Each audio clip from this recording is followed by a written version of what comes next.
Let me ask you something honest. Have you ever looked at someone brilliant, a scientist, a philosopher, a Nobel laureate, and thought, how can someone that smart still believe? Or maybe you felt the other side of it. You think. You question.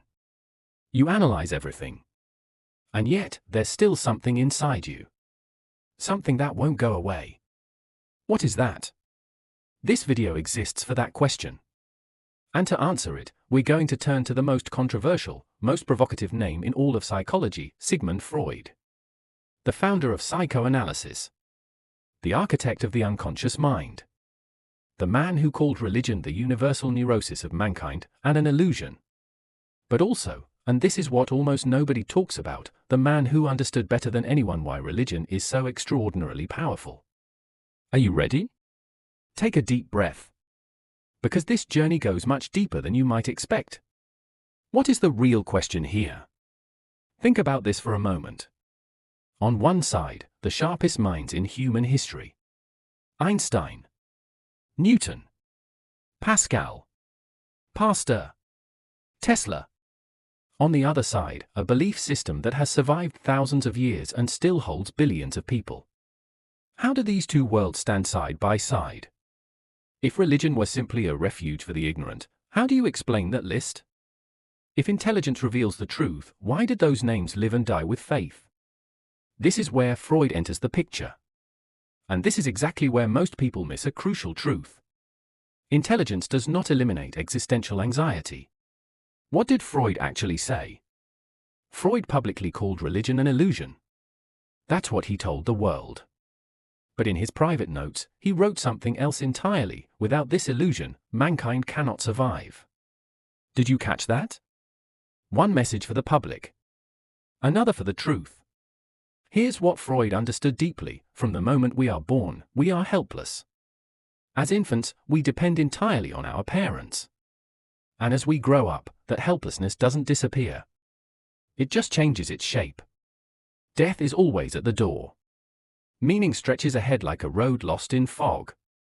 And reason alone cannot carry us through. Because reason governs logic. But it cannot govern fear. It cannot govern longing. It cannot answer the question, why am I here? Have you ever experienced this yourself? In your darkest moment, your loneliest night, did your logic kick in? Or was it that voice inside you saying, help me? That's the same voice intelligent people hear. They just describe it in more sophisticated, more philosophical language. Freud's hidden answer: the unconscious defeats intelligence. Now we arrive at what Freud truly kept hidden. No matter how high your IQ is. No matter how many books you've read. No matter how analytically you think. Your unconscious mind is still protecting that little child inside you. And that child whispers, let everything have a meaning. Let someone protect me. Let me exist even after death. And what does the intelligent person do when they hear that whisper? They immediately build a rational story around it. Perhaps the universe has a designer. Perhaps this level of perfect order cannot be an accident. Perhaps prayer carries real power. And at that moment, exactly as Freud described, reason enters the service of emotion. Religion steps in here. It doesn't just offer answers. It offers wholeness. It places pain, morality, fate, and purpose inside a single coherent frame. Even Einstein, when he said God does not play dice, was giving voice to this deep need. And nobody questions Einstein's intelligence, do they? Does more intelligence mean less faith? Let's address the popular claim: as education increases, religious belief decreases. Is that really true? Think about it carefully. More analysis means seeing more uncertainty. And more uncertainty means the mind searches even harder for meaning. High intelligence does not protect you from death. It does not erase the possibility of losing the people you love. In fact, it often makes those realities more visible. And right at that point, religion begins to serve a function for the intelligent person too.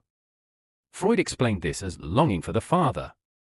As children, we see our fathers as all-powerful, all-knowing. As adults, not wanting to lose that sense of protection, we place a father figure in the sky. Whatever name we give it, God, Allah, the Creator, the result is the same, that feeling of infinite protection. The unconscious does not listen to logic. It only wants safety. Is this a weakness? Wait a moment. When I say this, some people immediately think, so belief is just a psychological weakness. No. Quite the opposite. Modern psychology tells us this: people with religious belief tend to experience less anxiety, build stronger social bonds, and show greater resilience in the face of hardship. This is not weakness. This is an adaptive strategy. Data can tell you how. But who tells you why? Science can teach you how to build a bridge. But when life collapses, can it tell you why you should still stand up? That is a different dimension entirely. Intelligence solves problems.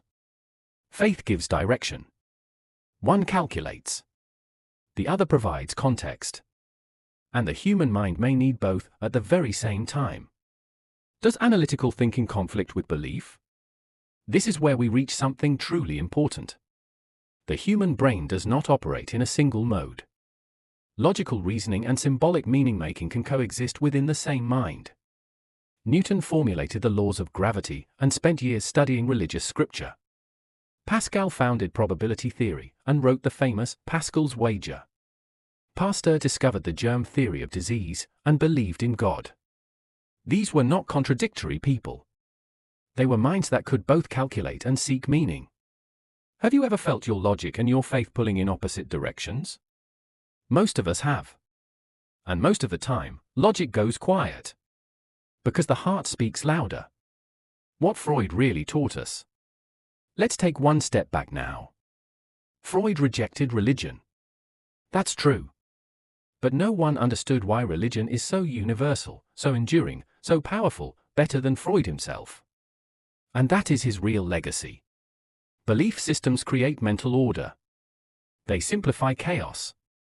They make complexity livable. Human consciousness is fragile. We are aware of time. We are aware of death. We are aware that everything we know will one day end. That awareness creates tension. And for many intelligent people, religion does not erase that tension. It balances it. The final question, and this time, really think about it. Why do smart people believe in God? Because intelligence does not remove the condition of being human. It sharpens it. And to be human is not only to know. It is to find meaning. Did Freud hide this? Perhaps. Or perhaps even he could not fully understand it. But this much we know, even the brightest minds in history have bowed before life's most fundamental questions. Why am I here? Does this suffering mean anything? What happens after death? And when intelligence falls silent before those questions, faith begins to speak. So now I'm asking you, is belief a psychological defense mechanism or an existential need? Write it in the comments. I genuinely want to know.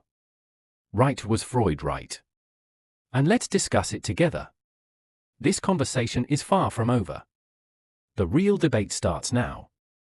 If you want to go deeper into the relationship between Freud, religion, psychology, the unconscious mind, intelligence, and faith, subscribe to the channel and turn on notifications.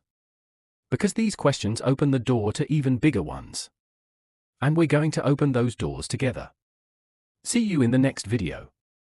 Take care of yourselves.